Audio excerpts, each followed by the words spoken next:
अपने परिवार से ज्यादा अपने बॉयफ्रेंड पर विश्वास करती थी। वो उसकी हर बात को मानती रही, यहाँ तक कि वो उसकी खातिर कनाडा से अपनी पढ़ाई को बीच में छोड़कर ही लौट आई। लेकिन इस लड़की को मिली खौफनाक मौत। आप देख रहे हैं एनबीटी क्राइम, मैं हूं रेनू जोशी। सोचिए, हिंदू परिवार से ताल्लुक रखने वाली इस लड़की को फार्म हाउस में दफना दिया गया। माता पिता सोचते रहे कि बेटी कनाडा में पढ़ाई कर रही है, लेकिन लड़की के घर से महज 50 किलोमीटर दूर उसका कत्ल हो चुका था। ये कहानी है हरियाणा के रोहतक की रहने वाली मोनिका की। मोनिका अच्छे घर से ताल्लुक रखती थी और माता पिता अपनी बेटी को पढ़ाई के लिए विदेश भेजना चाहते थे।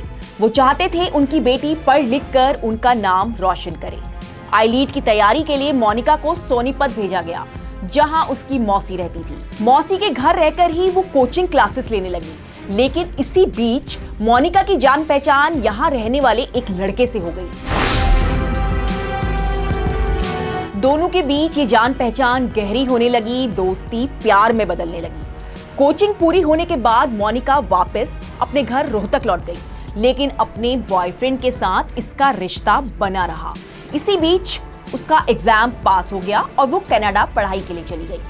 कनाडा जाने के बावजूद उसकी दोस्ती इस लड़के से बदस्तूर जारी रही। दोनों फोन पर बात करते, लेकिन परिवार वालों को इस बारे में कोई भी जानकारी नहीं थी। हालांकि मोनिका की मौसी को इस बारे में थोड़ा बहुत जरूर पता था। मोनिका की अपने बॉयफ्रेंड से अक्सर फोन पर बातें होती, यहाँ तक कि अपने बॉयफ्रेंड के कहने पर वो उससे मिलने भारत वापस लौट आई। दोनों के बीच रिश्ता और गहरा होता रहा।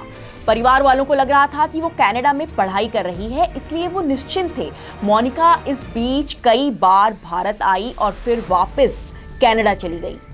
इसी तरह साल 2022 में लगातार मोनिका का कनाडा से भारत आना जाना लगा रहा। एक रिपोर्ट में छपी खबर के मुताबिक मई 2022 में मोनिका और इस लड़के ने गाजियाबाद के एक मंदिर में शादी भी कर ली। मोनिका जून 2022 तक अपने परिवार से फोन पर टच में थी। उन्हें लग रहा था कि वो कनाडा में पढ़ाई कर रही है, क्योंकि वो अपने पेरेंट्स को यही बता रही थी। लेकिन जून 2022 में मोनिका का अपने परिवार से संपर्क टूट गया। उनकी बातें बंद हो गई। कुछ समय तक तो परिवार वालों को इस बात की भनक नहीं लगी, लेकिन जब कई महीनों तक मोनिका से कोई संपर्क नहीं हो पाया, तो उन्होंने मोनिका के लापता होने की रिपोर्ट पुलिस में दर्ज करवाई। मोनिका की मौसी ने पुलिस को इस लड़के के बारे में जानकारी दी। इस लड़के का नाम सुनील है, जो पहले से ही शादीशुदा था। पुलिस ने जांच शुरू की। सुनील से भी पूछताछ हुई, लेकिन वो पुलिस को भी गुमराह करता रहा। किसी को ये समझ नहीं आ रहा था कि आखिर मोनिका कहां चली गई है। परिवार वाले परेशान थे। जांच में कुछ भी सामने नहीं आ रहा था। परिवार वालों ने मंत्री अनिल विज से भी मोनिका के लापता होने की जांच करने के लिए फरियाद की। सुनील को गिरफ्तार किया गया और जब उससे सख्ती से पूछा गया तो आखिरकार उसने सारा सच उगल दिया। मोनिका अपने परिवार वालों को बताया कि वो कनाडा में है, लेकिन वो शादी के बाद सुनील के साथ ही रहने लगी थी।